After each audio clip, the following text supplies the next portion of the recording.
Hoy tenemos a Ignacio Ruiz Rodríguez, es la 7ª conferencia que da en esta universidad, con lo cual él está como casa y nosotros encantados de que venga otra vez con nosotros.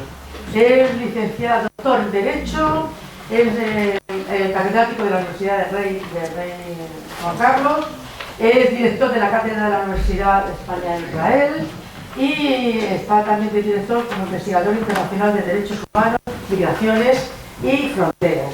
Ha escrito muchos artículos y bueno, es una persona muy interesante de escuchar todo lo que dice. Ahora es el 500 aniversario de la primera circunnavegación que se hizo a nivel planetario con Sebastián Elcano en su nao Victoria, y fue un acontecimiento para la humanidad fundamental.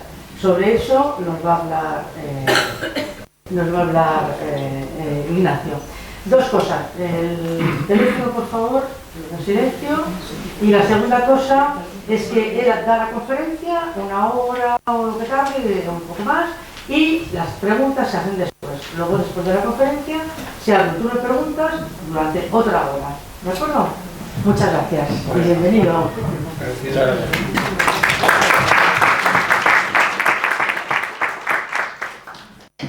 Muy buenas tardes. No sé si me escuchan con el micrófono, me acerco un poco más. ¿Se me oye las personas del final? Sí, ¿verdad? Sí.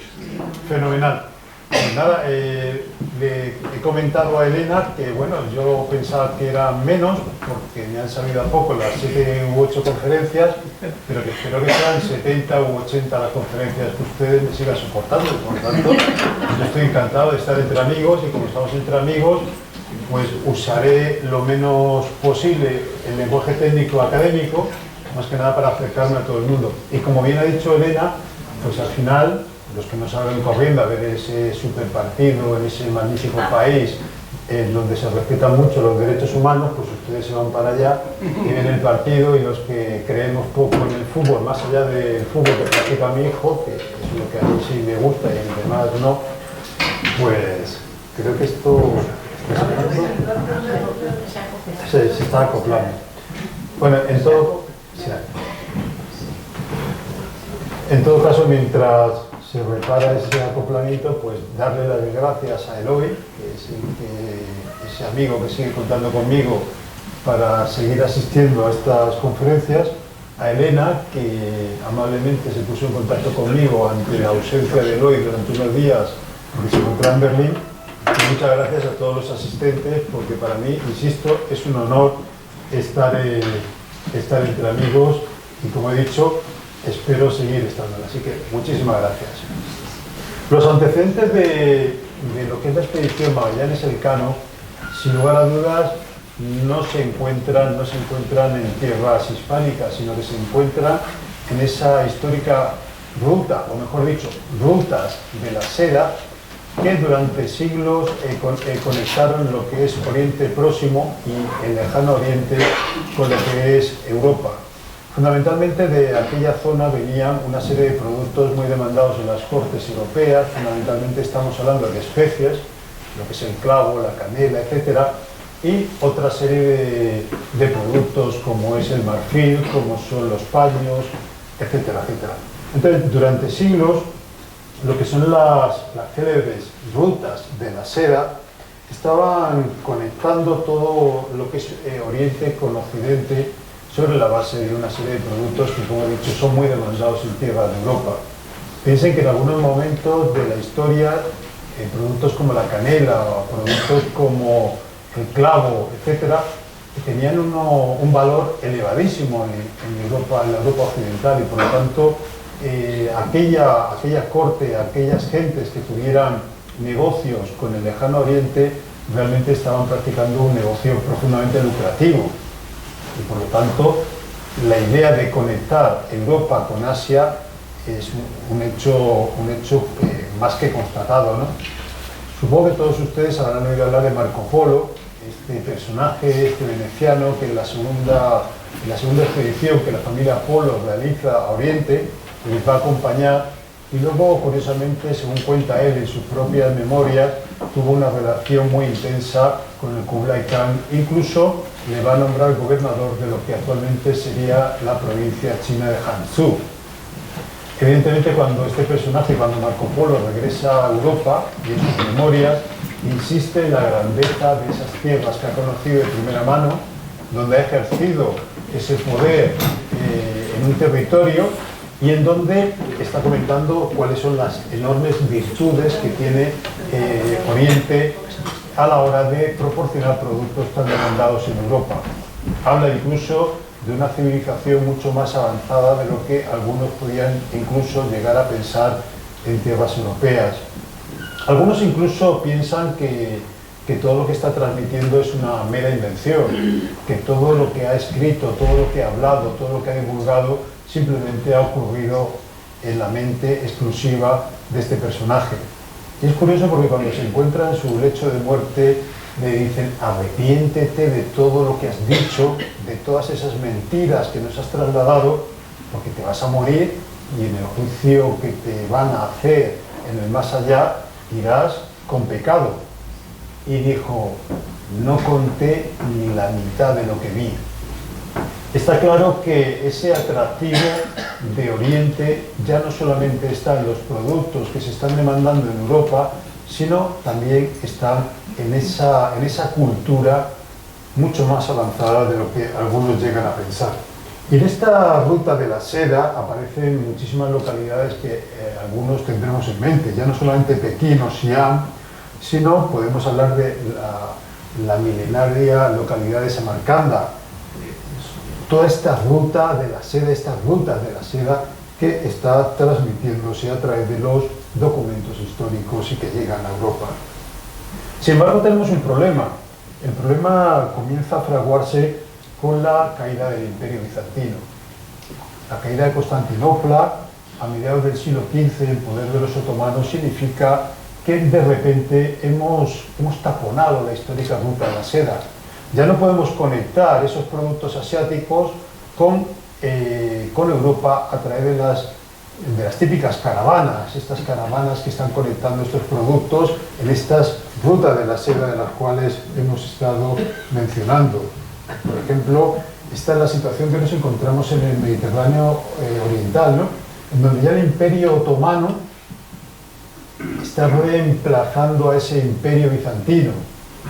Y es célebre la recreación de la caída de Constantinopla, insisto, a mediados del siglo XV, en concreto en el año 1453. Se acaba ya, se tapona esa histórica ruta de la seda, por cuanto ahora el poder cristiano ya no tiene esa conexión con los países del Oriente asiático. Ahora tenemos que buscar una ruta alternativa o bien negociar directamente con el poder otomano, pero esto es profundamente complicado.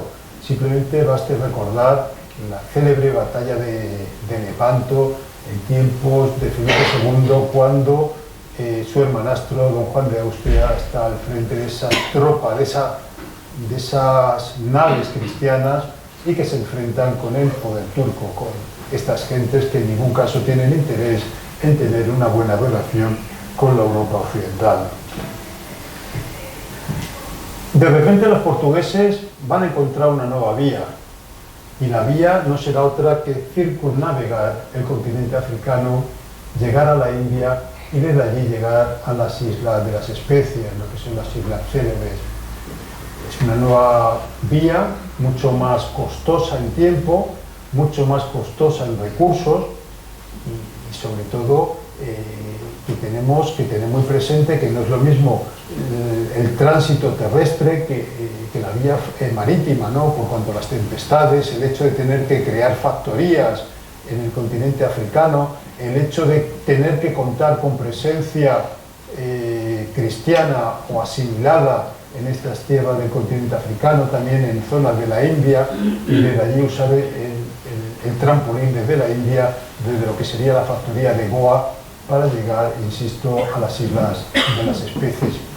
Es mucho más complejo, mucho más costoso, mucho más caro, y por lo tanto esta nueva ruta de las especies, esta ruta portuguesa, aunque se pone en marcha, insisto, es mucho más compleja que las históricas rutas de la seda.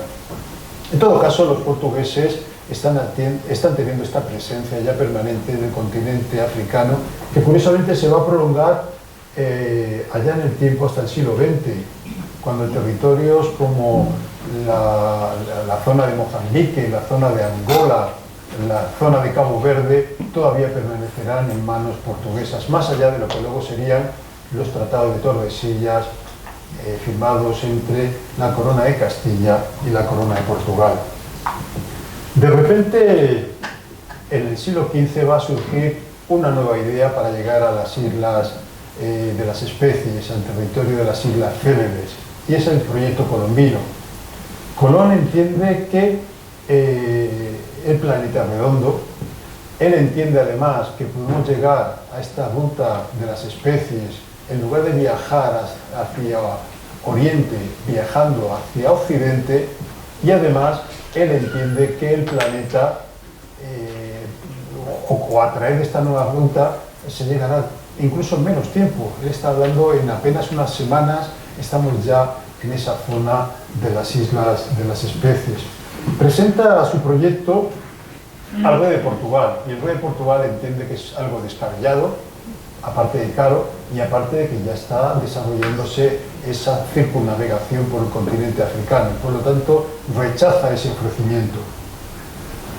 Sin embargo, Colón piensa que si ese ofrecimiento ha sido rechazado por el rey de Portugal, no va a ocurrir lo mismo con los reyes católicos que en ese momento están completando lo que es la experiencia de incorporar a su monarquía, a la monarquía castellana, lo que es el último reino taifa de la península ibérica, en este caso concreto el reino taifa de Granada. Hay un personaje aquí singular que es un converso, Luis de Santángel, un clérigo, que hará de intermediario para que ese acercamiento entre los reyes católicos y el proyecto colombino sea una realidad. Y lo que pretende, como ya he dicho, este proyecto colombino es llegar a la zona de las Indias, a la zona de la ruta de las especies, navegando a través del Océano Atlántico. Es una ruta distinta, y él calcula que en unos 20 días se puede llegar directamente a ese territorio.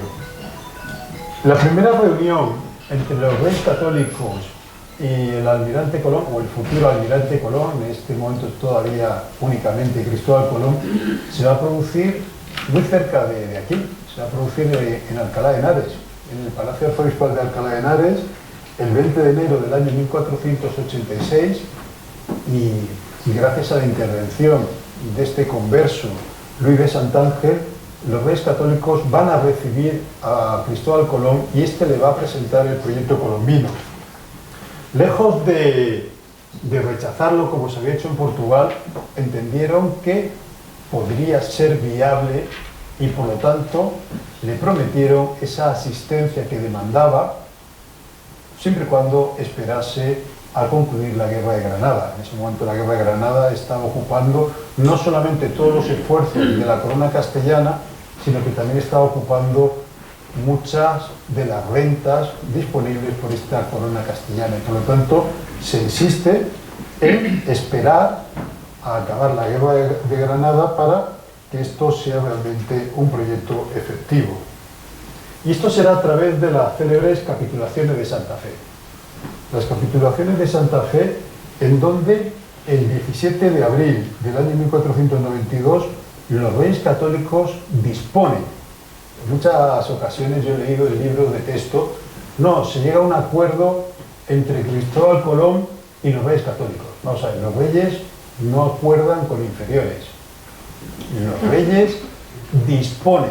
Así cuando ustedes lleguen y vean un libro de texto donde ponga, no, hay un acuerdo entre Cristóbal Colón y los reyes católicos, mentira. O sea, el rey no llega a ningún acuerdo nunca con un inferior.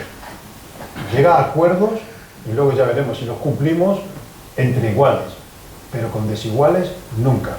Lo que pasa es que los reyes católicos entienden que el proyecto colombino puede ser interesante. El coste económico es importante pero sostenible. Y por lo tanto, los Reyes Católicos disponen, a través de las capitulaciones de Santa Fe, lo siguiente, y de hecho lo pone directamente en el documento: vuestras altezas dan e otorgan. Esto es la firma del notario, del secretario de los Reyes Católicos. En este caso es un señor nacido al lado de la localidad de mi familia materna, López de Cunchillos, me sale el nombre, es el secretario de Fernando el Católico, que es el que firma el documento que contiene las capitulaciones de Santa Fe. Bueno, pues López de Cunchillo dice lo siguiente: vuestras altezas dan e otorgan a don Cristóbal Colón, en alguna satisfacción de la que ha descubierto en las mares océanas y del viaje que agora, con la ayuda de Dios, ha de facer por ellas en servicio de vuestras altezas, son las que siguen. ¿Qué están otorgándole los Reyes Católicos a Cristóbal Colón? El oficio de almirante de la mar océana, vitalicio y hereditario en todo lo que se descubra o gane, y según el modelo del almirante mayor de Castilla. Los almirantes mayor de Castilla, curiosamente, eran de una localidad que, como ustedes sabrán, tiene un puerto de mar importantísimo, Medina de Río Seco, donde pasa por allí un río súper caudaloso, que es el río Sequillo. Pues los almirantes de Castilla eran de Medina de Río Seco. La 10ª parte de todas las ganancias que se obtengan en su almirantazgo, que todos los pleitos relacionados con las nuevas tierras los pueda resolver él o sus justicias, y el derecho de participar en la 8ª parte de los gastos de cualquier armada, recibiendo a cambio la 8ª parte de los beneficios. Bueno, pues como curiosidad, estas capitulaciones de Santa Fe le otorgaban el título de almirante de Castilla, como hemos dicho, que además es un título hereditario. De hecho, hay un señor actualmente que se llama Cristóbal Colón de Carvajal y Gorosabel, que es una persona que tiene varios títulos nobiliarios y que él tiene la facultad de usar uniforme de almirante. Así que cuando él quiere lo usa y se lo pone. Ahí vemos a Cristóbal de Colón y Carvajal, heredero, es el 20 almirante de la mar océana y adelantado de Indias. Bueno, pues este sería el mapa con el que estaría trabajando Cristóbal Colón. Y sin embargo, como ustedes saben, ahí tenemos en mitad pues un continente. ¿Por qué? Porque el planeta era más grande de lo que el propio Cristóbal Colón había imaginado. Y evidentemente aquí hay mucha gente que habla y habla por hablar. Ahora los primeros, por lo visto, que fueron a América fueron los vikingos, porque la idea de que una América cristiana y que fueron los cristianos y fueron los... Pues eso queda como ya muy feo, ¿no? Lo más chip es que sean otras gentes raras y que sean distintos y que además cualquiera que no sea español, pues mejor todavía, faltaría más. Bueno, pues Cristóbal Colón en su diario de navegación siempre estará convencido de haber llegado a tierras asiáticas. Él no tenía ni la menor idea de que había descubierto un continente. De hecho, en ese diario de navegación pone más de una ocasión, cuando está descubriendo islas, dice: pienso que se trata de Cipango. Cipango, como muchos de ustedes sabrán, es la forma en la cual se estaba calificando a Japón. Por lo tanto, él tiene ese convencimiento de que ha llegado a tierras asiáticas. Y a lo largo de sus 4 viajes, lo que se está dando cuenta es que no ha descubierto ni especias, ni oro, ni plata, ni materiales preciosos demandados en tierras europeas. Y en uno de sus viajes, en concreto el primero, cuando regresa a tierra de España, resulta que los Reyes Católicos están en Barcelona. De las pocas veces que los Reyes Católicos pisaron conjuntamente tierra de la Corona de Aragón. Y le plantea como gran negocio a los Reyes Católicos el hecho de esclavizar a los indios americanos. Bueno, pues los indios americanos no fueron esclavizados bajo ningún concepto. De hecho, la reina Isabel la Católica utilizará determinados subterfugios para que los indios americanos no fueran esclavizados. Luego, si quieren, en el coloquio hablamos de ello porque son de lo más curioso.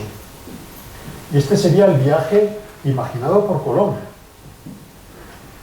Y de repente, ni clavo, ni canela, ni especies en general, ni marfil, ni paños, ni nada. Cuando todo esto acaba, la idea de llegar a la ruta de las especies ni siquiera se ha podido materializar, pero tampoco ha salido de la mente de los gobernantes europeos. Piensen ustedes en conectar directamente por el norte Europa con la zona de Cantón en Asia, o las islas célebres, las llamadas Islas de las Especies, seguía estando en la mente de todos los gobernantes europeos.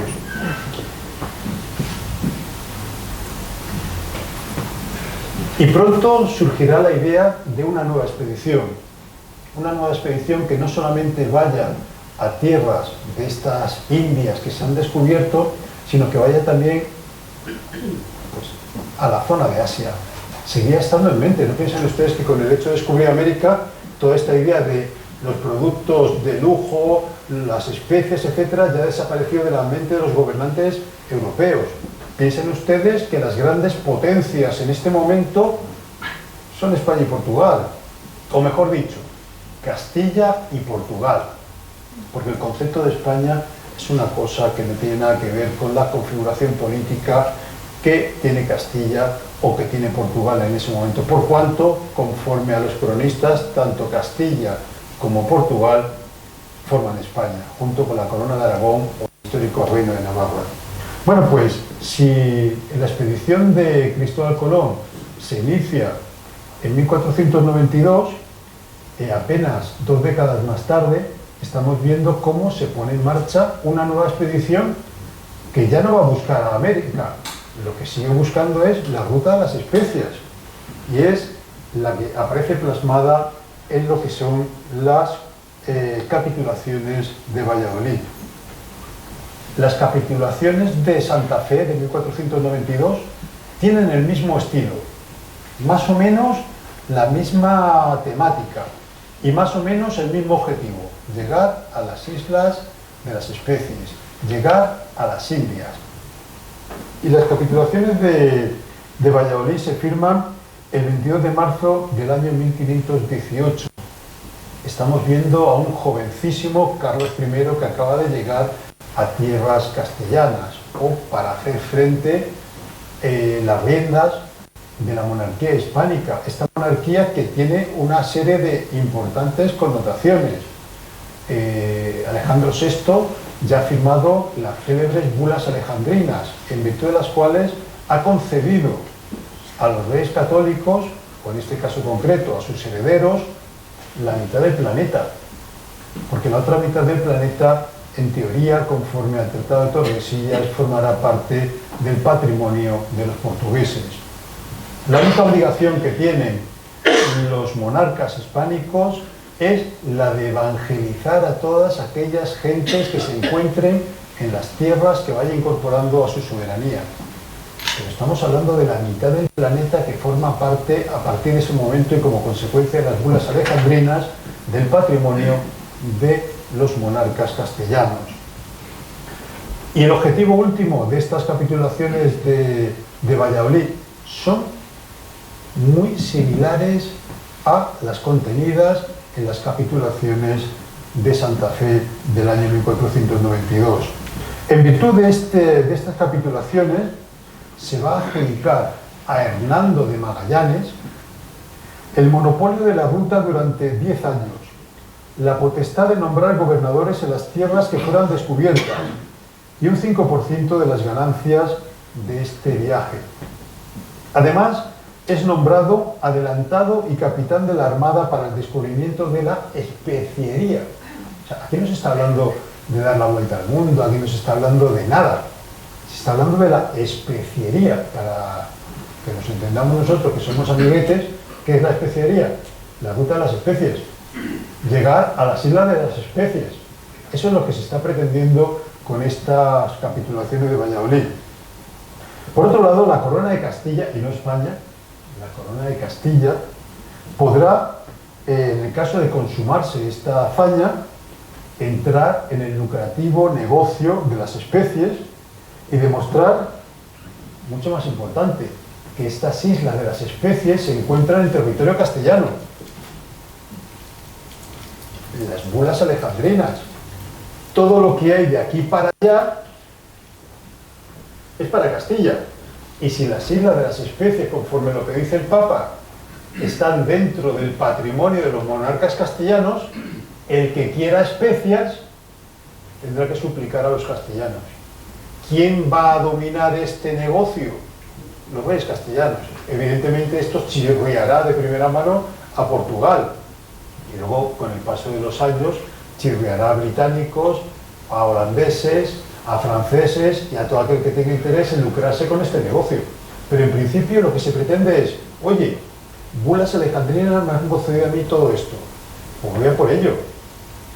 Voy a por ello directamente, voy a buscar un paso que conecte los puertos castellanos por el norte, que conecte directamente con toda esa zona de la especería. Esa es la idea final de estas capitulaciones de Valladolid.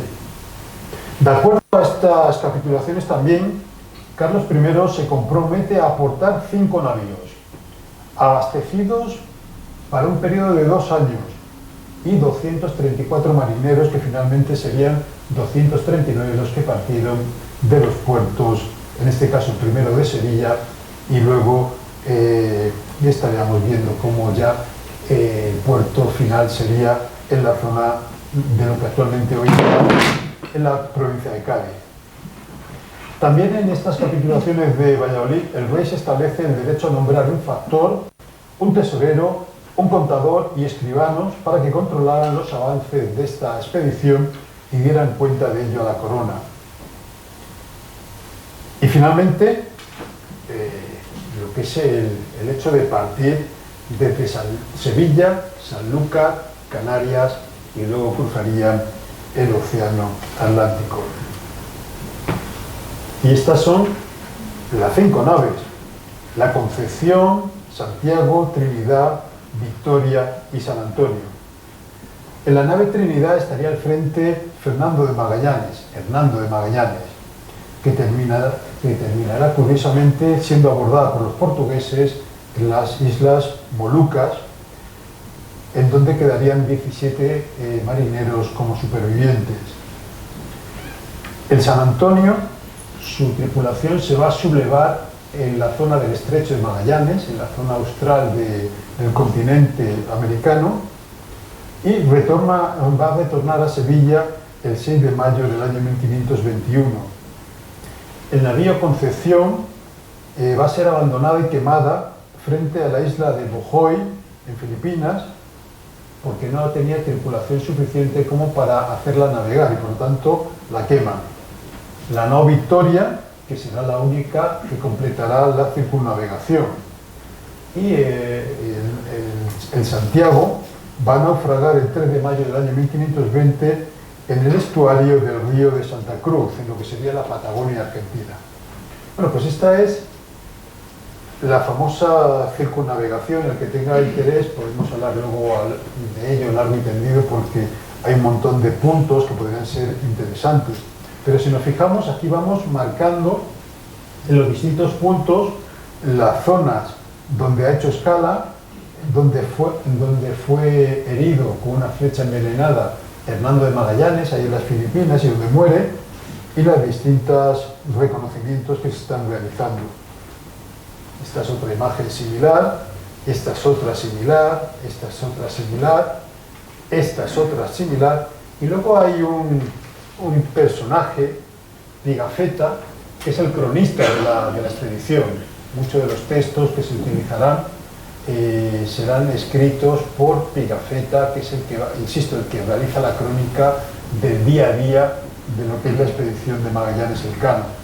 Aquí en concreto lo que estamos viendo es cómo él dibuja lo que es el estrecho de Magallanes, lo que sería, insisto, la zona austral del continente americano, en torno a lo que es la conocida isla de la Tierra del Fuego.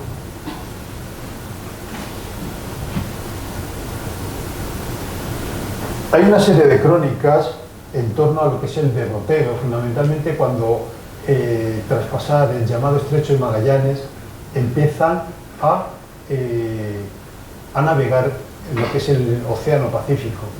Lo llaman así directamente por lo pacífica que eran sus aguas. Directamente no van a encontrar grandes problemas en la navegación, más allá de lo que es la ruta elegida, que fue una de las más largas.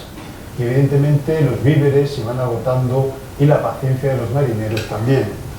Cuenta Pigafetta que van a tener importantes problemas desde que cruzan el Estrecho de Magallanes hasta la llegada a las llamadas Islas Marianas, que fueron también conocidas como las Islas de los Ladrones.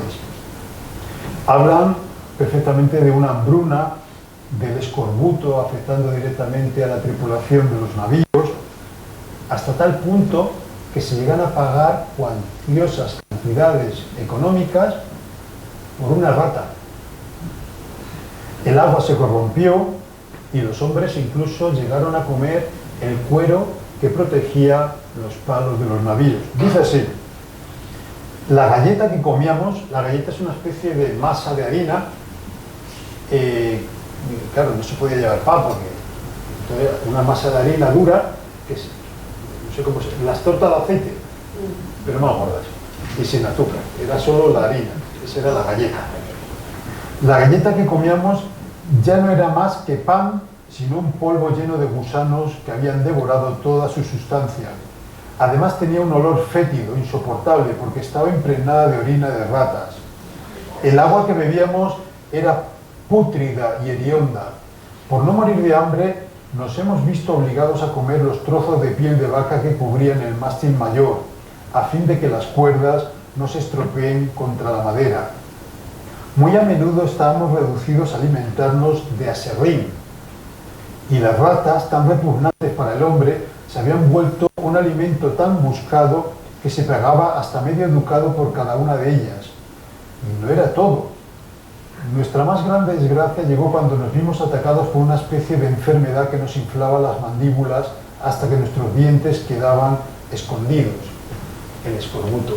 El hecho de no comer alimentos frescos, porque se trataba de una navegación tan larga, tan prolongada, no empezaron a costear lo que es el continente americano, sino que tomaron una ruta en donde lo único que había era agua, agua y más agua. Y como consecuencia de ello, imagínense ustedes cómo era la situación que tuvo que vivir cada uno de estos expedicionarios.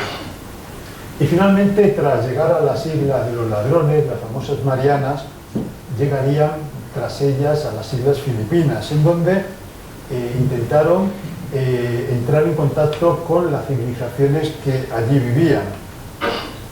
Algunos de ellos incluso fueron bautizados por parte de los religiosos que acompañaban siempre cada navío en cualquier expedición, porque esa era la idea, el compromiso que habían adquirido los reyes católicos con el Papa, la de evangelizar a todas aquellas gentes que fueran entrando en contacto, se fueran incorporando a la soberanía del rey de España. Y en este caso, en septiembre de 1522, cuando va a fallecer el capitán de la expedición durante una batalla con los nativos de la isla filipina de Mactan. Aquí vemos una recreación de lo que es en la zona de las Filipinas, donde se encuentran las Islas Filipinas. En la zona sur estaría Indonesia, donde se encontrarían las Islas Célebes, y aquí vemos dónde está la isla de Mactan. Bueno, pues esta isla de Mactan es donde va a encontrar su muerte Hernando de Magallanes. Aquí lo vemos también en esta otra ubicación, podemos ver dónde están las Islas Filipinas, el norte, donde están las Islas de los Ladrones, que son las Marianas, y cómo tras entrar en contacto con las gentes de la isla, no sé si aquí hay un puntero, aquí están las Islas Filipinas, lo que es la isla de Mactan, y las Islas Célebes son estas. Bueno, pues primero entran por las Islas de los Ladrones, las famosas Islas Marianas, llegan a Filipinas, y ahí es donde muere Hernando de Magallanes. La muerte del capitán Magallanes dejó lugar para que varios se vinieran a postular para sucederle en la responsabilidad última de la expedición, aunque parece que finalmente fue Juan Sebastián Elcano, o de Elcano, que es como realmente se le estaba llamando, por méritos propios. Ya después de asumir esta responsabilidad, van a emprender camino hacia lo que es las Islas Céleres, en ese momento conocido como las Islas de las Especies. Aquí lo podemos ver también en esta otra diapositiva. En este caso concreto, llegaron a las Islas Molucas el 7 de noviembre del año 1521, atracando en la isla de Tidrode al día siguiente. Allí pidieron permiso a su rey, llamado Almanzor por los españoles, curiosamente, para comerciar. El 18 de diciembre del año 1521, las dos naves que todavía quedaban al frente de esta expedición de antaño 5 se dispusieron para partir con regreso a España. Sin embargo, ese mismo día se descubrió una vía de agua en la Trinidad, haciendo necesaria una larga reparación, y por lo tanto se va a acordar que sea únicamente la nao Victoria la que regresara a España por la ruta a la India. En lugar de regresar por el camino que habían emprendido, dijeron que iban a hacer la travesía a través de la India, y que la Trinidad quedase en ese puerto para ser reparada y luego regresar más tarde a tierra de España. De este modo, el 21 de diciembre del año 1521, la nao Victoria partiría en solitario hacia Oriente. El 5 de febrero del año 22 van a desertar algunos de esta expedición y serían atrapados curiosamente por los portugueses, y luego intentaron negociar para que esta expedición, el producto que portaba esta expedición, o sea, lo que es el navío cargado de clavo hasta arriba, pasara a manos portuguesas. Luego, si nos fijamos en este mapa, nos podemos ver más o menos cómo fue esta expedición, cómo fue este sentido último, ¿no? Entre febrero y marzo de 1522 van a cruzar el Océano Índico. En marzo del año 1522 van a cruzar el Cabo de Buena Esperanza, lo que sería la parte sur de África. En julio del año 1522 llegarán a la zona de Cabo Verde, lo que sería aquí. Y el 8 de septiembre del año 1522, hace ahora un poco más de esos 5 siglos, llegaban finalmente exhaustos hasta Sanlúcar. Un par de días más tarde, sin bajarse del navío, la nao Victoria, prácticamente destrozada, llegará hasta Sevilla, en donde una multitud de gente le va a recibir y les van a aclamar, ¿no? Y finalmente van a bajar a tierra prácticamente con una ropa llena de harapos. Se había completado en este momento histórico la primera circunnavegación del planeta. Algunos me han llegado a preguntar en más de una ocasión, dice, oiga, ¿y esto se parecería a lo que hoy en día sería un viaje a Marte, por ejemplo? Digo, no, era mucho peor. En Marte sabemos dónde está Marte, sabemos lo que hay, sabemos de la tecnología que se cuenta. En ese momento no se sabía a dónde se iba. No existían cartas náuticas que nos dijeran qué es lo que nos vamos a encontrar dentro de una hora, dentro de un día, dentro de una semana o dentro de un año. No había nada. Lo que sí es cierto es que cuando se llega a las Islas de las Especies, desde ahí ya se sabe dónde se encuentran y ya se sabe perfectamente que el planeta es redondo y no plano. En algunos lugares, como es en Sanlúcar, que es donde entra por primera vez este navío, ya en tierra de Castilla, todavía se sigue recordando esa llegada. Pigafetta, el cronista, vuelve a acercarnos la realidad histórica de ese momento. Gracias a la providencia, el sábado 6 de septiembre del año 1522 entramos en la bahía de Sanlúcar. desde que habíamos partido de la bahía de Sanlúcar hasta que regresamos a ella, según nuestra cuenta, más de 14.460 leguas y dimos la vuelta al mundo entero.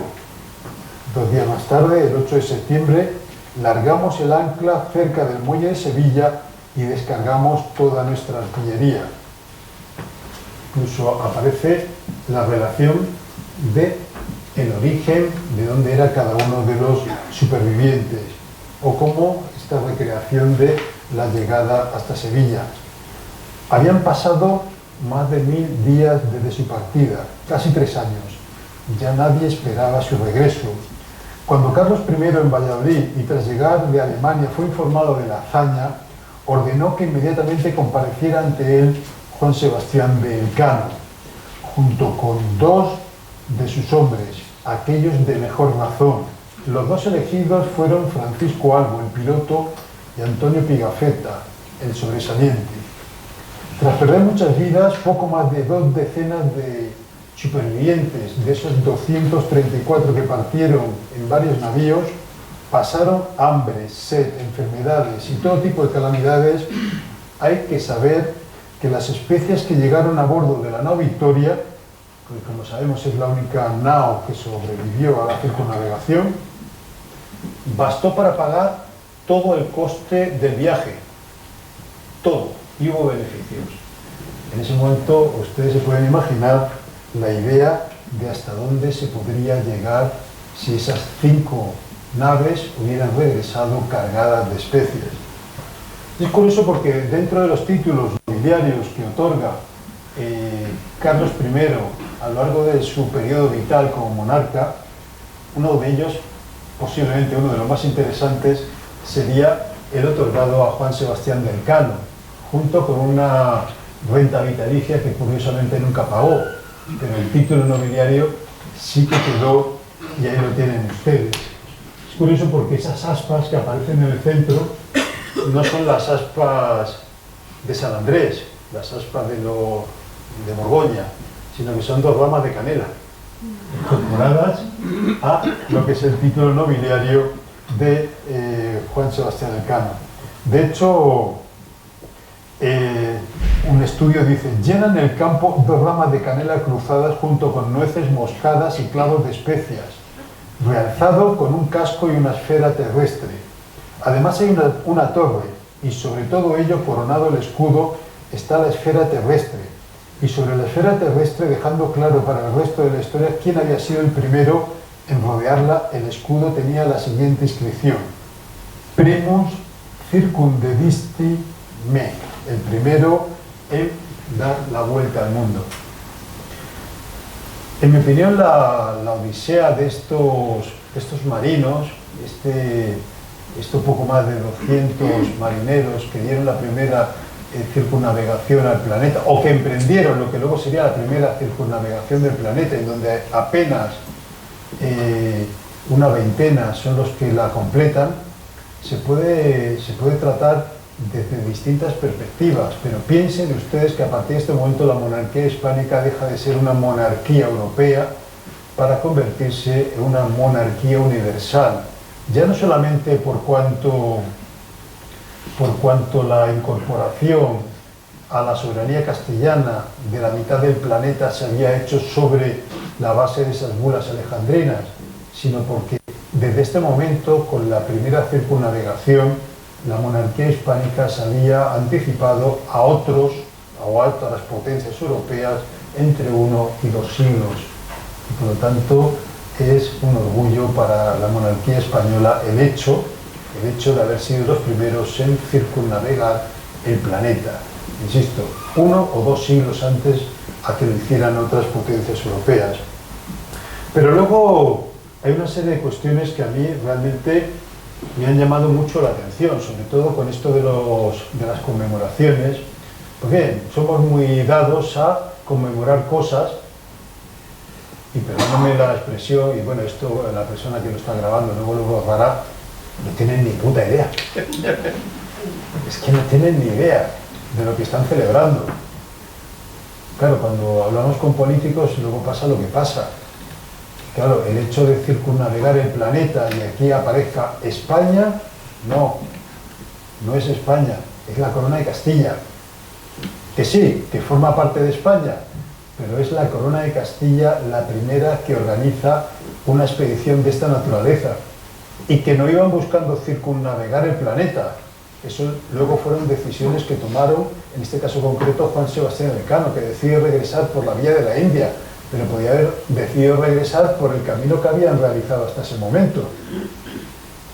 Y por lo tanto es una idea concebida, pagada y culminada por la Corona de Castilla. Y aquí cuando me dicen la expedición Magallanes-Elcano, casi me entra un ataque de risa. Vamos a ver. Magallanes era el capitán de esta expedición conforme a las capitulaciones de Santa Fe. Perdón, Santa Fe, de Valladolid. Pero a mí me dicen, no, es que él era portugués y por lo tanto ahí aparecen pues nuestro amado ministro de Asuntos Exteriores con el homónimo portugués. Monedas de euro, Portugal, Magallanes, Fernando de Magallanes. Un sello en Portugal, con la expedición de Magallanes. En fin. Pero si los portugueses me querían quitar la mercancía, si les raptaban a los marineros, si Portugal no tuvo nada que ver con esta expedición, ¿qué pinta Portugal aquí? Si es una expedición pagada, fulminada, financiada, organizada y todo lo que ustedes quieran por Castilla, por Carlos I. Y por lo tanto, ¿qué pinta Portugal aquí? Dice, no, pero es que Fernando de Magallanes era portugués, pero se había nacionalizado castellano. En ese momento se decía naturalizado castellano. Ni siquiera era ya súbdito del rey de Portugal, era súbdito de Carlos I. Y por lo tanto, yo creo que me parece muy bien que aquí aparezca Portugal y aparezcan incluso hasta los chinos, como si queremos meter al presidente de Corea del Norte. Me parece fenomenal, pero el protagonismo, el que lo pagó, el que lo financió, el que lo organizó, el que todo, fue Castilla y su monarca. Y por lo tanto, me parece muy bien, pero imagínense ustedes, España y Portugal en la globalización, pero ¿qué diablos pinta Portugal ahí? Si no tuvo nada que ver, con todo mi respeto. ¿Y por qué no pone, yo qué sé, la corona de Castilla y la corona de Aragón? Que al fin y al cabo los monarcas sí formaban parte de la corona de Aragón. O que me ponga también, pues no sé, las Indias, o que ponga lo que quieran. Pero Portugal no tuvo absolutamente nada que ver en lo que es la expedición Magallanes-Elcano. Es más, como ya he dicho, es que intentaron quitarle la mercancía para quedársela. Apresaron a varios marineros de esta expedición, etc. Y por lo tanto, fue organizada, pagada, ejecutada y exclusivamente por la Corona de Castilla, que por cierto, la expedición costó 8.346.397 maravedíes, que más o menos, y para que nos entendamos, serían algo así como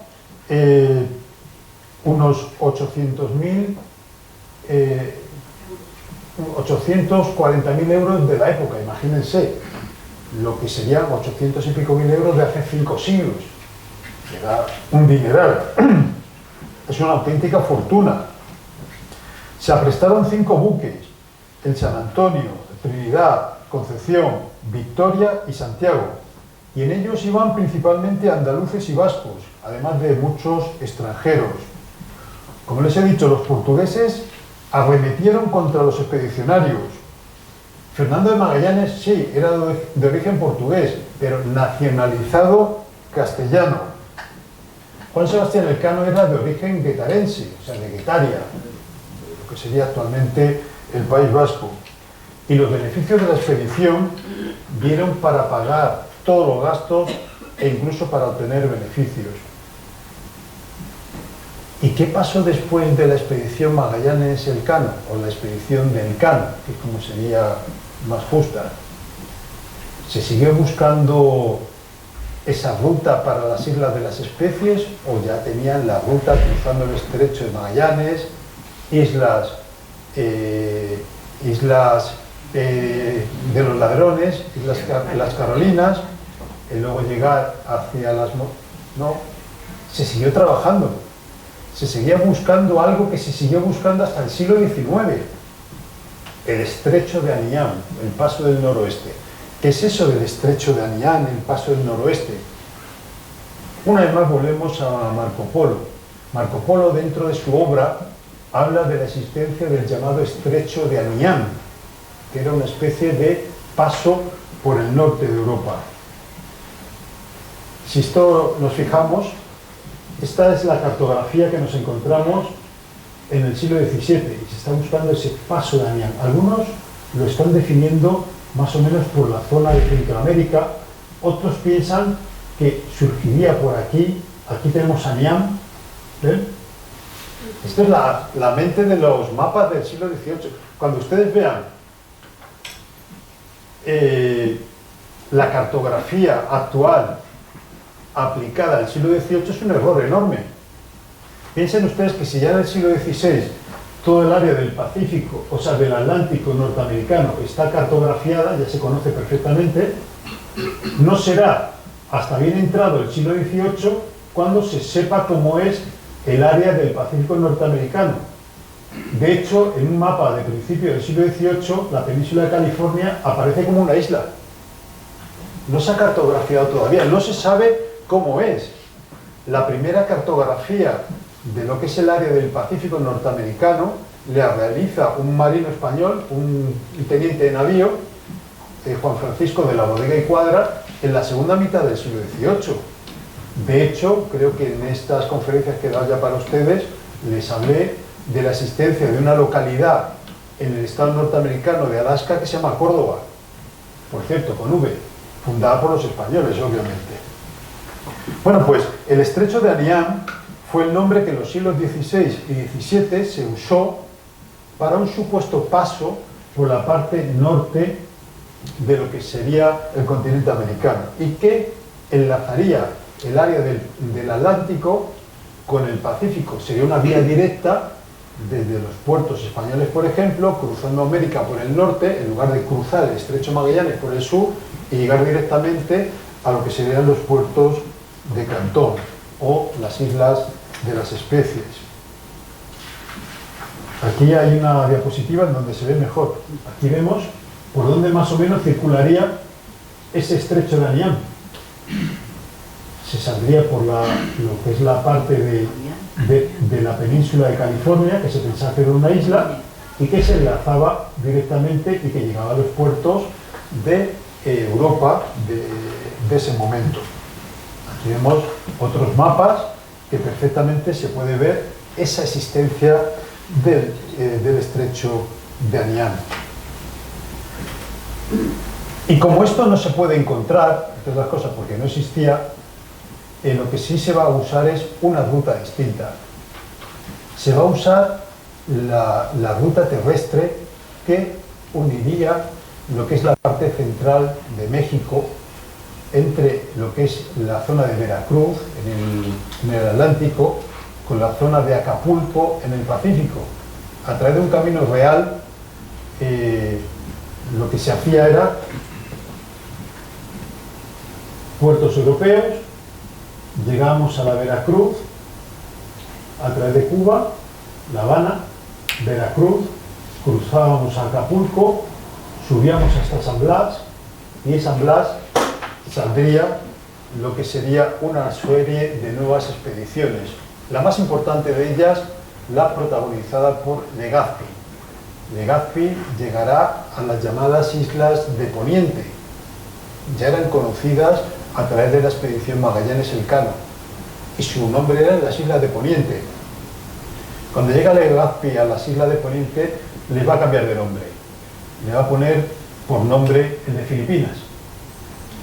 Y esas islas filipinas se convierten en la punta de lanza de la monarquía hispánica en lo que es la ruta de las especies, la histórica ruta de las especies. Ya no solamente nos interesaba el clavo, la canela, etcétera, sino que nos va a interesar los productos asiáticos, el marfil, los tejidos, lo que es determinadas cajas y ornamentos.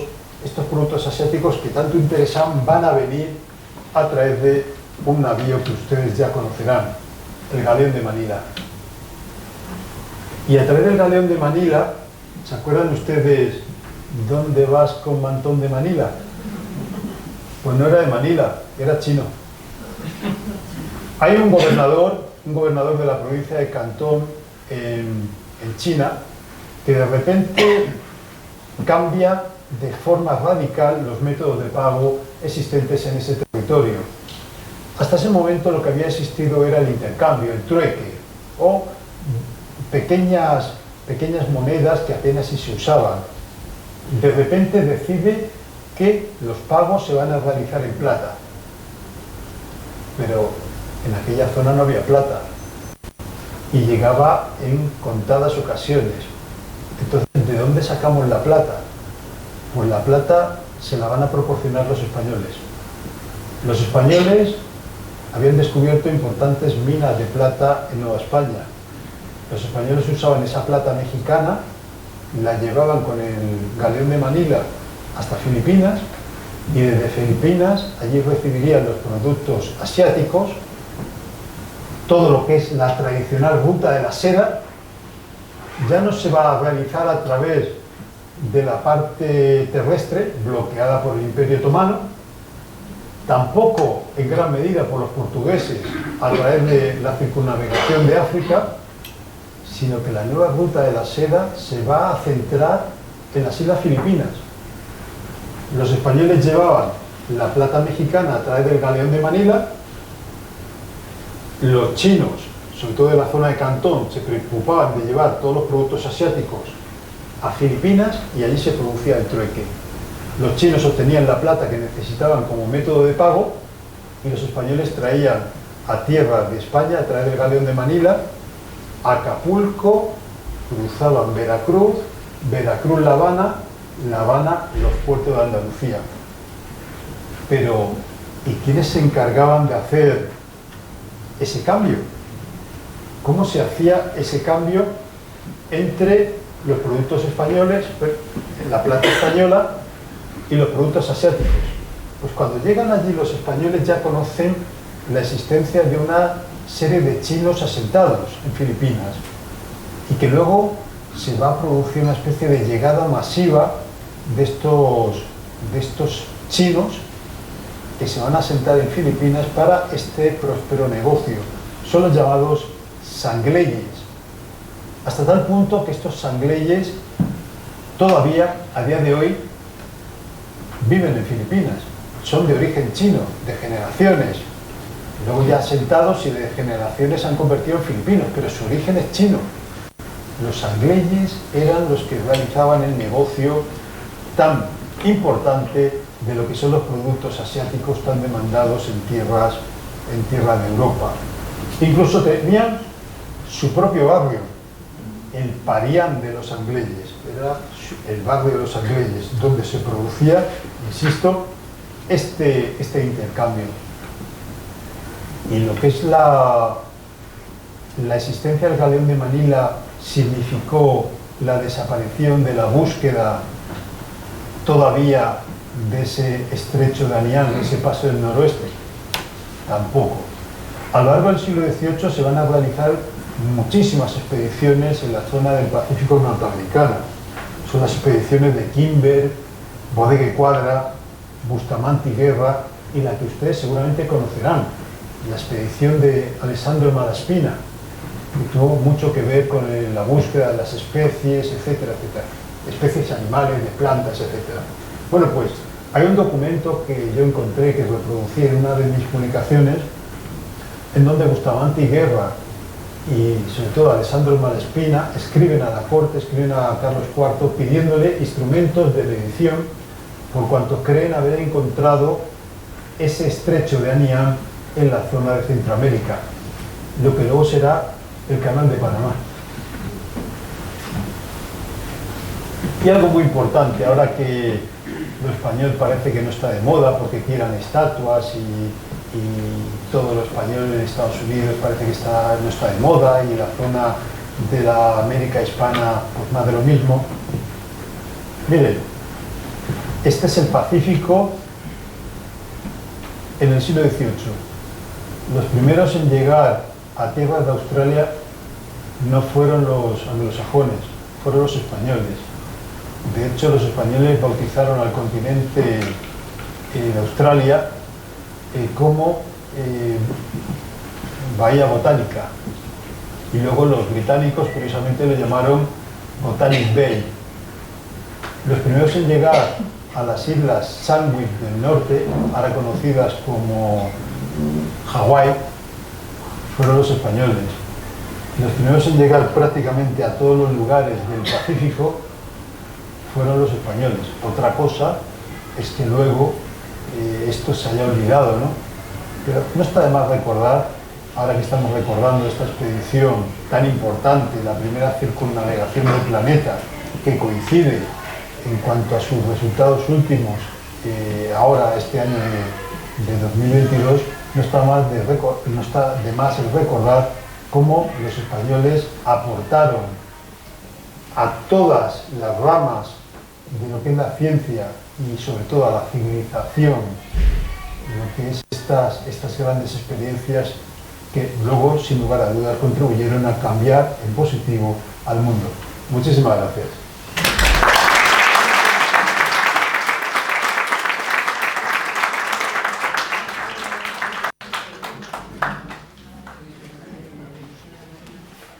Bueno, si tenéis alguna pregunta, me apunto para la siguiente. Muchas gracias, Ignacio, por esta magnífica exposición. Yo quería preguntarle sobre el tema de García y debate. ¿Por qué Pigafetta, el diario que tiene, no nombra ni una sola vez a Elcano? A España. A Elcano, a Juan Sebastián Elcano. Bueno, sí, no quería decirle, bueno, un poco la tesis, no mía, que todo lo que sonaba español era desprestigiado, ninguneado, olvidado, calumniado incluso por los holandeses, ingleses, incluso italianos, etc. Y bueno, Magallanes se salvó y tuvo el honor de tener un estrecho gracias a que lo consideraban portugués. Si lo hubieran considerado castellano no se lo hubiera dejado. Lo mismo que no haya, bueno, ahora descubrí que sí hay una isla de Ámsterdam que tiene un cabo que se llama Cano, que pertenece a Francia, esa isla perdida en el Índico. Pero es lamentable todo ese mapa que he puesto ahora que no se nombre, gracias, que llegó Filipinas, las Carolinas y las Marianas porque eran reyes y reinas. Pero, ¿sabe usted, o puede decirnos, de otros españoles, Torres, que trabajaban para España porque consideran que era portugués, no está claro? Si no, ni siquiera Torres. Que lleven el nombre, al menos un cabo, una isla perdida en Filipinas de las 7.000 que tiene, con el nombre del Cano, ¿sabe usted si hay algo de eso? sí, yo estoy totalmente de acuerdo. Somos muy dados, los españoles, a ser cainitas con nuestros héroes históricos, ¿no? Y efectivamente lo que son las muestras de recuerdo a personajes como Juan Sebastián de Elcano quedan reducidas a meras porciones en lo que es una generalidad en donde ellos participaron, ¿no? Juan Sebastián Elcano, tenemos que ir a Guetaria para buscar un poco sus recuerdos y a los libros de la historia. Bueno, y luego el buque escuela de la Armada Española, ¿no? Y ahí se acaba prácticamente todo.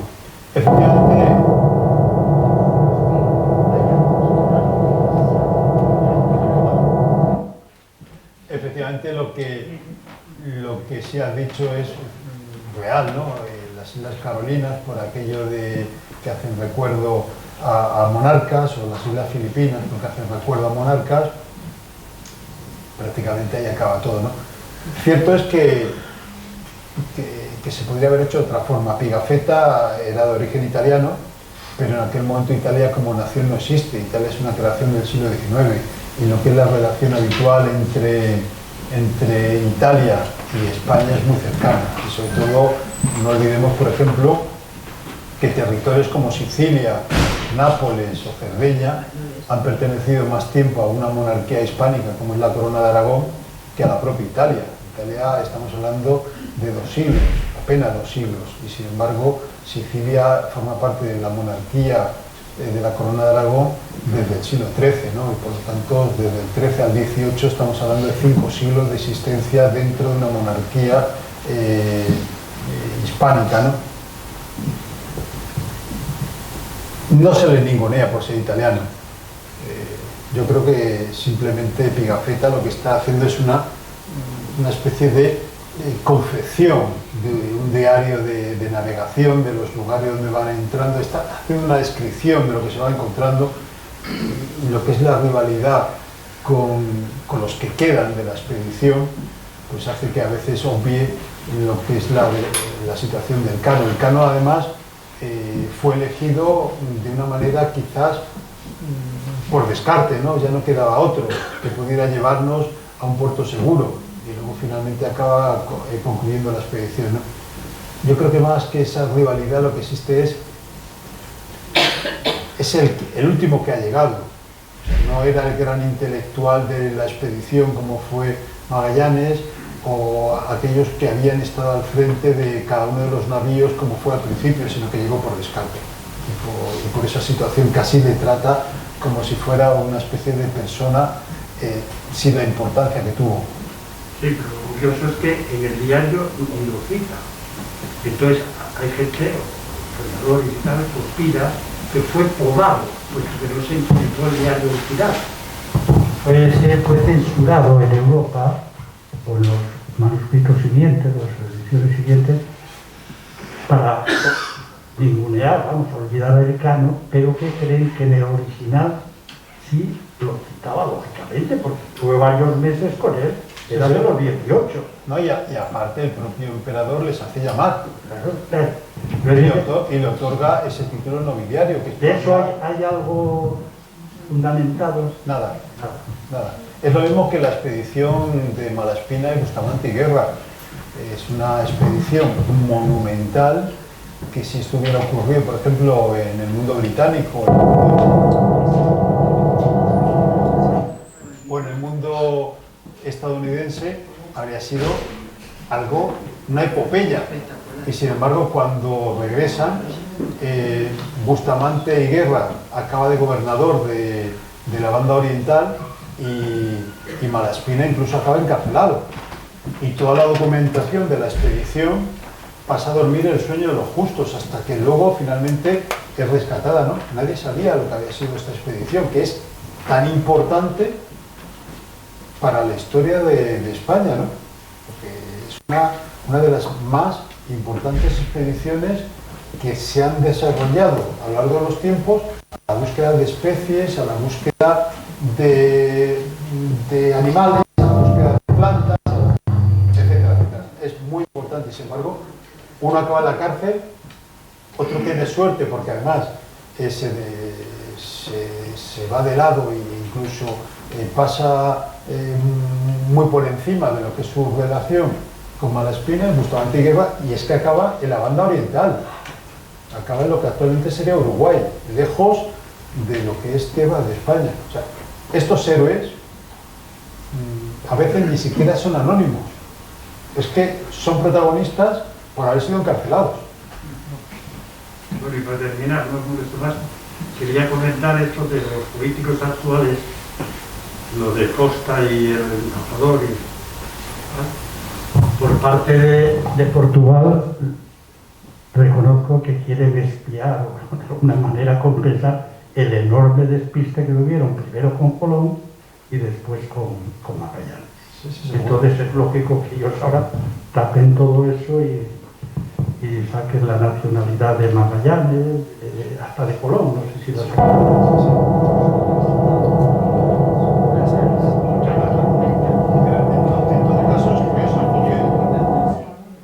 sido los portugueses los que han realizado más factos que los propios españoles, cuando realmente es una expedición castellana al 100%. Y que los portugueses, lejos de apoyar, bueno, nosotros desde Portugal, no, es que incluso apresaron a los expedicionarios y les querían quitar lo que llevaban en la bodega del navío. Y ahora aparecen celebrándolo junto con todos los fastos, €1 con Magallanes y el sello, y bueno, así son las cosas. Voy a ponerme aquí a ver si suerte nos deja hablar. Estaba diciendo... Sí, quería preguntar... que me había apuntado, luego te paso. Quería preguntarle por el tema del contraviaje.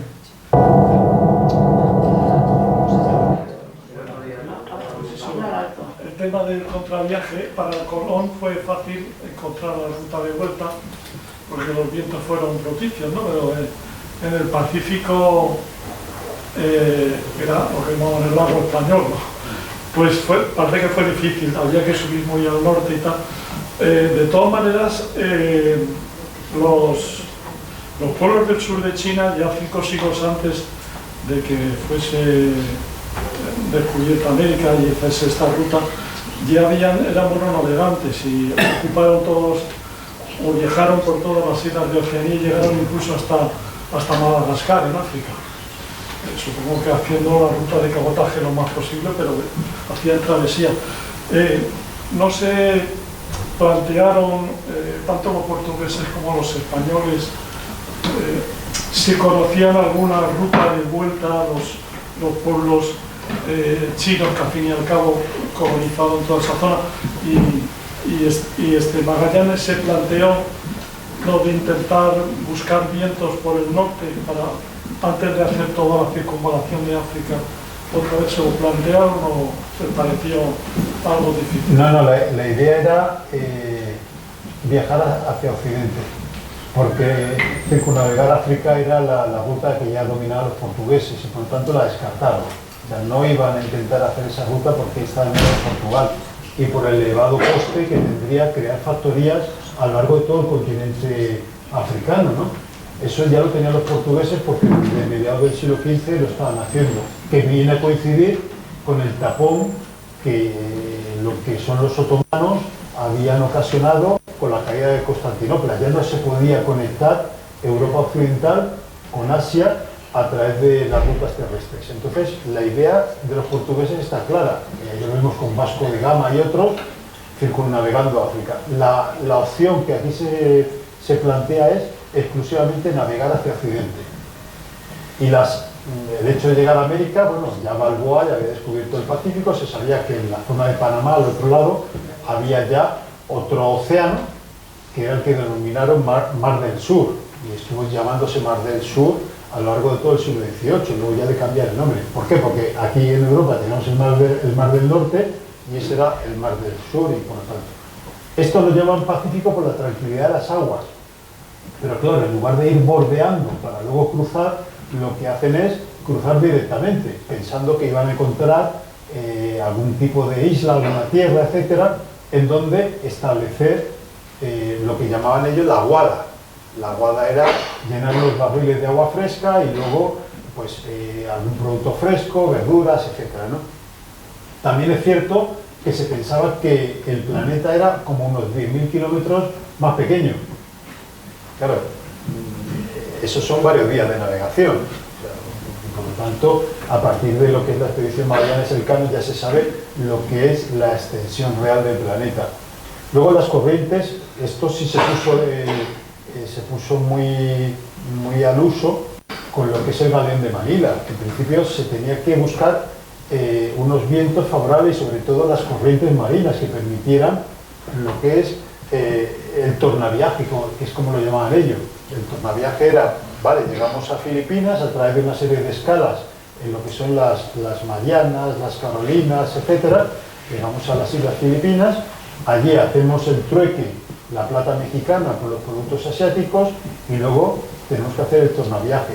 Y efectivamente había que subir hasta Japón, lo que es la corriente de Kuroshibo, que permitía un regreso mucho más rápido y además en unas condiciones bastante interesantes. Eso les permitió, por ejemplo, llegar y mandar religiosos españoles a Japón. De hecho, hay una tesis doctoral que dirigió Francisco, ¿cómo se llama el apellido? Beltrán, discípulo mío, Francisco Beltrán, realizó su tesis doctoral sobre los sangleyes. Bueno, pues en la tesis doctoral se reproducen algunos documentos enviados por el emperador de Japón al conde duque de Olivares, en una serie de pruebas de amistad. Luego esto ya saltó por los aires y los religiosos españoles que estaban evangelizando a la gente de Japón fueron aniquilados.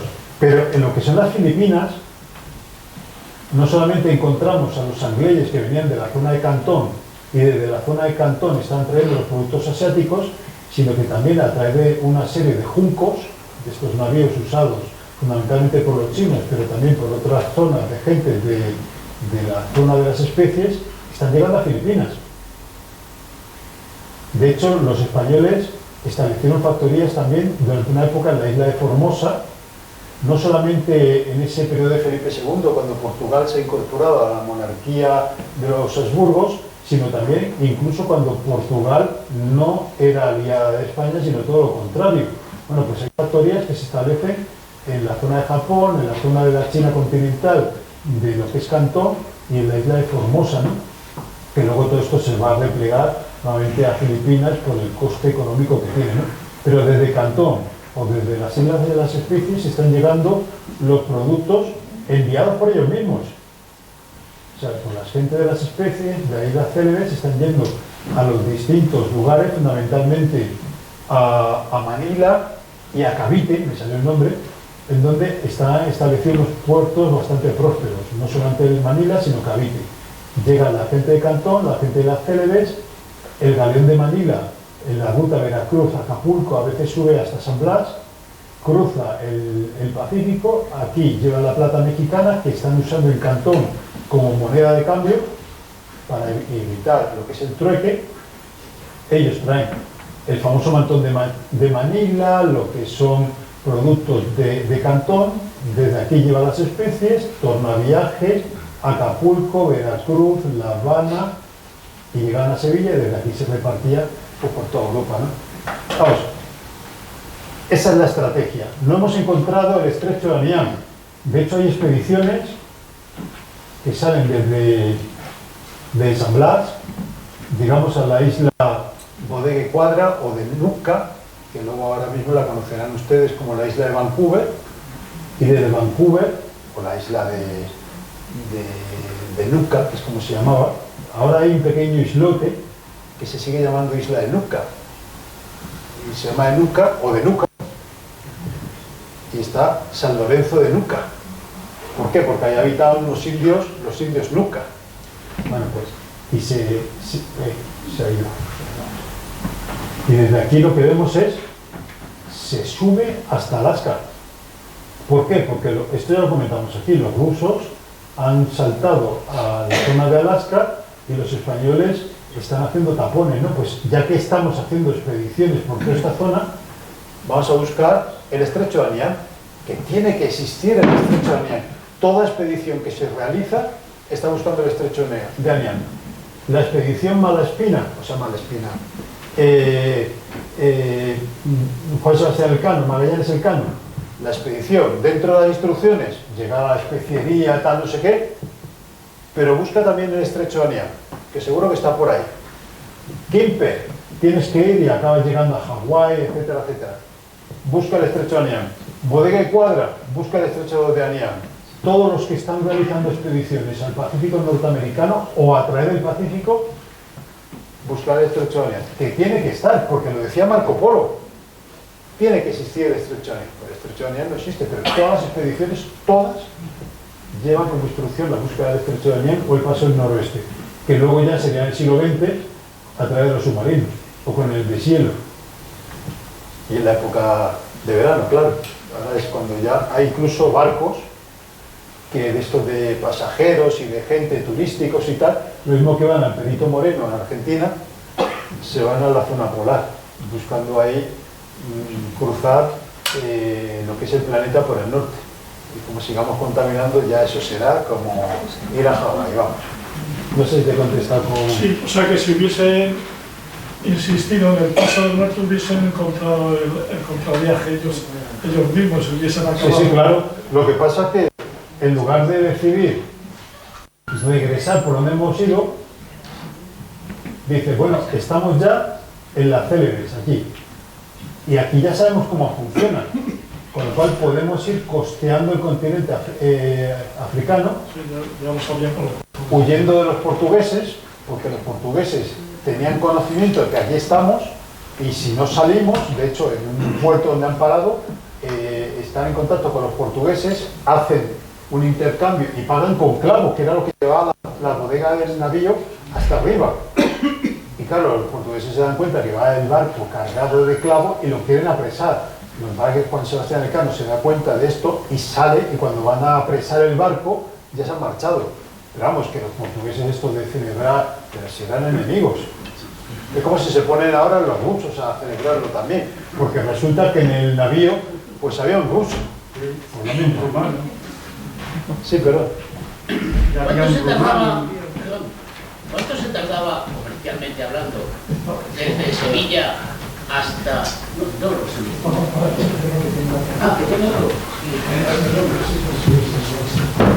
Sí, vamos a ver, lo que ha dicho el señor este de Pigafetta, yo quiero entender que la rebelión que hubo, que se rebelaron contra Magallanes, en ella luego murieron varios.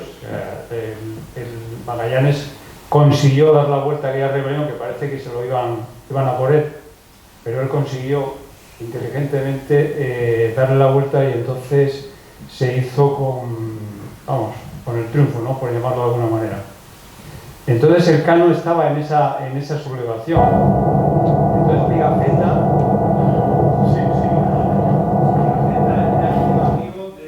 era íntimo amigo de Magallanes. Yo creo que era incluso su confesor, por decirlo de alguna manera, era íntimo de Magallanes. Entonces Pigafetta, yo entiendo que, dado que Elcano estaba en el otro bando, por eso no se le menciona, efectivamente, eso le mencionan una vez a Elcano, que efectivamente no tenía esa relevancia como podían tener los otros capitanes y Magallanes, ¿no? Pero ya una vez que queda esa nave Victoria solamente, que es la que da la vuelta al mundo, por decisión Elcano, si estamos de acuerdo, pues en algún momento podría haberse mencionado, ¿no? Pero no llega a mencionar. Es curioso que no llegue a mencionar. Y luego otra cosa que quería comentar. Yo creo que la primera cartografía, cuando se hizo la división entre la parte que tenía que aprovechar España y la parte que tenía que aprovechar Portugal, efectivamente, en principio parece ser que las islas de las Especias estaban en la parte española, pero posteriormente la cartografía posterior parece ser que estaban más en la zona de Portugal. Lo que pasa es que en principio caía como, bueno, no se sabía muy bien dónde estaba, la verdad. Y luego, en cuanto al tema de la titularidad, vamos, es que los portugueses fueron a por Magallanes, pero vamos, a aniquilarlo, fueron a por él. Y Magallanes se ofreció precisamente, porque la portuguesa se ofreció al rey de Portugal. Y el rey de Portugal no le hizo ni caso, no quiso ni hablar ni verle. Entonces, efectivamente, Magallanes se fue de España y se naturalizó español, fue español totalmente. Y el hecho de que los políticos actualmente no se enteren, ni siquiera enterar, y que hayan incluido a Portugal, y Portugal esté celebrando más la primera vuelta al mundo, es que es increíble, es patético, vamos, es patético que España haya perdido y de verdad. Bueno, yo estoy de acuerdo con usted en todo. Eso ya va de mano. Hay una revuelta, aquí he puesto, la del navío Trinidad. Bueno, hay una pequeña revuelta. Luego hay otra revuelta más importante, que es el San Antonio. Estamos hablando de la zona del Estrecho de Magallanes, entonces directamente deciden y se vuelven para España. Con lo cual, ahí se acaba la expedición para ellos. Y luego en Filipinas también hay alguna noticia de alguna revuelta de gentes que no querían entrar en batalla contra los nativos, que incluso acabaron dando muerte al propio Fernando de Magallanes, ¿no? O sea, revueltas hay varias. También durante la travesía hay un riesgo de motín porque ya no tenían ni para comer. Cuenta la crónica también de Pigafetta cómo acaban comiéndose el cuero de los mástiles del palo mayor, ¿no? O sea, el cuero de vaca, y lo ablandaban para comérselo, como el agua está putrefacta, y hay intentos de rebelión también en ese sentido, ¿no? Luego incluso también cabe la posibilidad de recordar cómo al final un navío se queda reparando y estos están entre la duda de si regresar o no regresar. Como ha dicho nuestro amigo, yo también pienso que la crónica de Pigafetta está mutilada, ¿no? Para no incorporar elementos que pudieran afectar incluso negativamente a los propios expedicionarios, esta veintena de personas que acaba llegando a Sanlúcar y luego a Sevilla, ¿no? Pero más allá de todo eso, yo me quedo con su última reflexión. Efectivamente, yo creo que se ha demostrado la poca altura de miras que han tenido los políticos españoles a la hora de organizar los fastos correspondientes a una hazaña memorable para la historia de la humanidad. Es que no estamos hablando de algo baladí, estamos hablando de la primera circunnavegación del planeta. Y estamos hablando de que se estaba demostrando con ello lo que es la extensión territorial del planeta, se está demostrando con ello la circunferencia del planeta y se está demostrando con ello un montón de cosas que no había hecho nadie anteriormente. Y por tanto yo creo que estamos hablando de algo muy importante para la historia de la humanidad y que lo esté celebrando más Portugal, por cuanto en principio el que estaba comandando la expedición era de origen portugués, aunque ya no era portugués, pues a mí me parece algo bastante lamentable. Insisto, había fundamentalmente marinos, andaluces y vizcaínos en esta expedición, pero también había italianos, había incluso hasta un rumano. Entonces, por esa vela de tres, yo esperaba que también Rumanía organizara unos fastos juntamente con el Estado italiano y que apareciera también algún francés y por tanto también Francia interviniera y que aquí interviniera todos menos el Estado español, por supuesto. Pero claro, esa es la falta de altura de miras que en ocasiones tenemos que soportar, no solamente en este caso, sino en otros similares. Así que le doy totalmente la razón. La pregunta no es, simplemente es ¿cuánto se tardaba saliendo de Sevilla, llegando a La Habana, pasando México, llegar a Filipinas y volver? Pues depende. Normalmente no estoy hablando del primero, sino ya cuando empezó a ser un poco comercial. Normalmente el galeón de Manila funcionaba 2 veces al año, dependiendo también del estado de la mar, etcétera, etcétera. Normalmente había dos.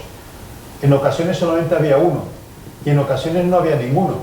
¿Por qué? Porque el galeón de Manila se usaba para muchas otras cosas que no eran las actividades propias del comercio. Entre ellas, cuestiones de naturaleza militar. El caso curioso lo vemos con Fernando de Valenzuela. No sé si han oído hablar ustedes de Fernando de Valenzuela. Hay un libro magnífico, Fernando de Valenzuela, Orígenes, Ascenso y Caída de un duende en la corte del rey hechizado, escrito por un tal Ignacio Ruiz. Bueno, pues Fernando de Valenzuela es el valido de la reina regente Mariana de Austria, hasta que en diciembre del año 76, de 1676, cae, y como no tienen ninguna acusación formal contra él, más allá de haberse enriquecido siendo valido, que no es poco, lo condenan a pasar 10 años en el castillo de Cavite, en Filipinas. No había un sitio más lejos. Entonces, para llegar allí, la crónica que cuenta este autor, que les acabo de citar a ustedes, va contando en dónde va durmiendo todos los días y cómo hace la travesía ya desde Sevilla a Cádiz, Cádiz-La Habana, en La Habana Veracruz, Veracruz Acapulco, coge el galeón de Manila, acaba en Filipinas, desde allí lo trasladan al castillo de Cavite y allí tuvo que pasar 10 años. Bueno, pues tuvo que pasar 10 años, más 2 años más porque el galeón de Manila no iba. Habitualmente, ¿qué venía a tardar? Pues estamos hablando de una expedición que podría durar en torno a unos 4 meses. ¿Ahí de vuelta o...? No, desde que sale de Veracruz hasta... Solamente lo que es el galeón de Manila. 4 meses, que la travesía podría durar un par de ellos, y luego el resto es, paraba en la isla de no sé qué, las Islas Carolinas, pues ahí se quedaba unas semanas parado, la Guada, reparaciones, etcétera, etcétera. Luego hacemos otra parada a mitad de camino, la Guada, reparaciones, etcétera. Si no fuera necesario todo ello, pues unas 6 semanas, pero esto era prácticamente lo inusual. Lo usual era que siempre hubiera que estar unas semanas parado, haciendo reparaciones, la Guada, si había gente que estaba enferma que se tenía que recuperar, etc. Entonces, si yo compro este mantón de Manila en Filipinas, que viene de China, llegará a puertos españoles dentro de un par de años. O sea, que es 4 años la ida y vuelta. Bueno, entre paradas, reparaciones, aguada y todo aquello, lo que pasa es que el galeón de Manila no llegaba hasta Cádiz. No, llegaba a Veracruz. Estamos hablando de varios navíos que iban cambiando. Me gustaría hacer un apunte y recordar que los ingleses se vieron, digamos, ante la tesitura de repetir, en cierto modo, el viaje alrededor del mundo. Lo hicieron casi 60 años más tarde. Lo hizo Francis Drake, si no estoy equivocado. Sí. Una pequeña reflexión. Yo me imagino que si en Castilla era mediodía, los castellanos pensaban que era mediodía en todo el mundo. ¿Hubo alguna diferencia de fechas entre la bitácora del viaje y la fecha en que salieron y arribaron acá a Sevilla los expedicionarios? Sí, un día. Un día. Eso se dio cuenta Juan Sebastián Elcano cuando estaba ya subiendo por África, un día. ¿Y qué explicación dieron en ese entonces? ¿Error? ¿Atribuyeron a la divinidad? Yo no sé. No, simplemente se dio cuenta cuando llega a un puerto, además, donde los portugueses intercambiaron con los castellanos mercancías y pagaron con clavo, y donde salieron corriendo porque temieron que iban a tomar posesión del navío y quedarse con la carga.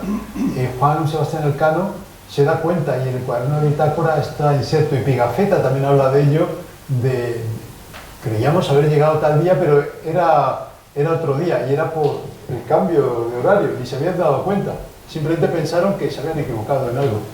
No es como ahora que, bueno, el cambio porque he viajado hasta tal sitio es un día menos, tal. No se dieron cuenta. Un día, sí. Sí. Has marcado antes que hubo una expedición española que pasó, llegó a tierra de Australia. Sí. Y ustedes sabían qué expedición fue esa, en qué año y en qué ciudad. Bueno, ¿en qué ciudad? ¿En qué padre? Esto que estaba al lado de Sydney, por ahí, pero ¿por dónde es?